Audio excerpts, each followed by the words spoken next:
Randall Burg, Randall Burg Yachts. So how do you work with a surveyor and how do you survey a vessel? First of all, a broker cannot select the survey for you. It's against the law, the California Boating and Waterways law. He must provide you with an unbiased list of surveyors or direct you to websites or printed listings of surveyors. The surveying process should be absolutely independent of the yacht broker.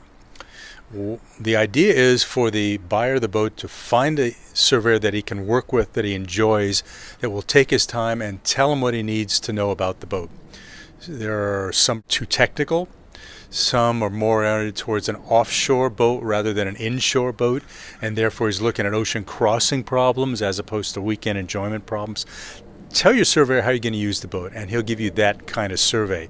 Why pay extra to find out every single bolt that has to be replaced on a round-the-world cruise if you're just going to cruise the harbor? So once you've selected a survey, negotiate a fee. Generally, in California today, 2014, Southern California, surveyors are charging roughly $14 a foot. That is variable depending on the size of the boat, and if you want them to be on board if you go offshore. I always recommend the surveyor go offshore with the buyer and the owner of the boat. What will a surveyor do for you? He has three main jobs. One is to give you a market value of the boat. The second is to survey the equipment on the boat, tell you what is on board. And third is to tell you what needs to be repaired and do a punch list, a maintenance list for the boat. So the surveyor will look at sold boats, will look at NADA, look at Buck, look what's listing, and get a rough value of the boat. That price should reflect pretty close to what you're paying for the boat.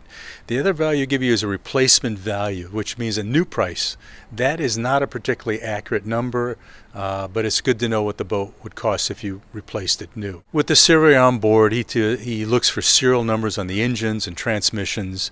When the boat's out of the water in the yard, he bangs on the hull, looking for voids in the fiberglass, checks the shaft, makes sure it's running true, checks the bearing on the shaft, makes sure there are no issues, checks the propeller for corrosion and damage, pulls the propeller number off the propeller, so if you have to replace it, you can do it, checks the rudders to make sure they're tight, they're not leaking, checks the bonding system, the through-hole fittings.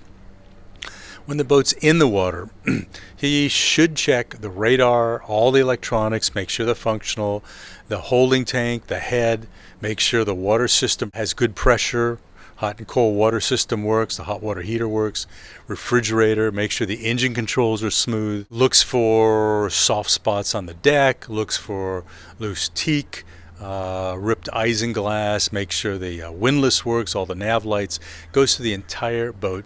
And he does a written report, and at the bottom he should give you a punch list of things to repair. Highly informative.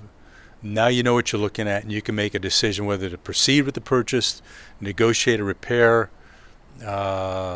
discount, or walk away from the boat. The other issue is every insurance company requires a survey done within 60 or 90 days. So if you're going to insure the boat, you have to get a survey.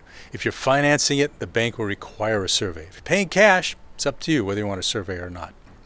So that's pretty much it. Pick a good surveyor, make sure he gives you the information you want, and then you can make a decision to buy the boat. I'm Randall Burg, Randall Burg Yachts. Stay tuned for my next blog post in a week from now. Thank you.